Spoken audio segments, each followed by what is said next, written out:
Hello बच्चों, let's see this question and here this question say what are the contents of legal declaration to be made by the candidate for contesting the election in India।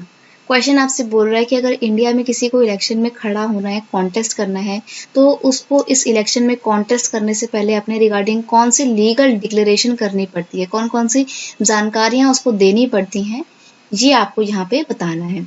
तो देखो ये बहुत important question है।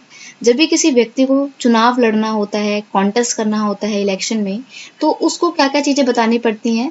जब वो अपना nomination form fill करता है इलेक्शन कमीशन के पास में जाके, तो उसको बताना पड़ता है serious criminal cases pending against the candidate.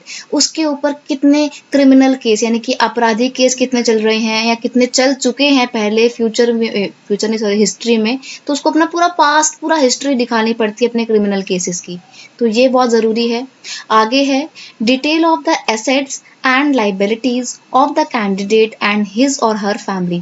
वो जो भी कैंडिडेट है उसका उसके पास कितनी एसेट है, कितनी संपत्ति है, कितनी लाइबिलिटी है, कितना पैसा है, प्रॉपर्टी कितनी है उसके पास और उसकी पूरी फैमिली के पास में, ये भी उसको डिस्क्लोज करना पड़ता है या इसकी भी जानकारी देनी पड़ती है इलेक्शन कमीशन को।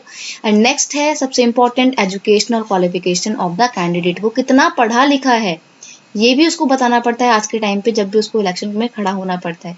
देखो पहले क्या होता था, ये इन्फॉर्मेशन स्टार्टिंग से ही लगती है लेकिन इसको पहले ना पब्लिकली डिस्क्लोज नहीं करते थे।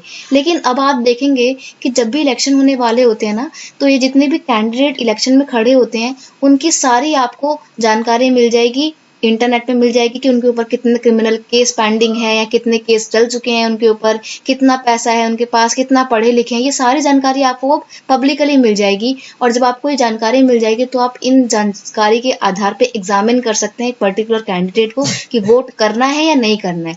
तो ये कुछ लीगल डिक्लेरेशन है जो एक कैंडिडेट को इलेक्शन में कॉन्टेस्ट करने से पहले इलेक्शन कमीशन को बतानी पड़ती हैं और बाद में इलेक्शन कमीशन इन सारी जानकारियों को पब्लिकली डिस्क्लोज भी कर देता है। I hope you understand it well. Best of luck.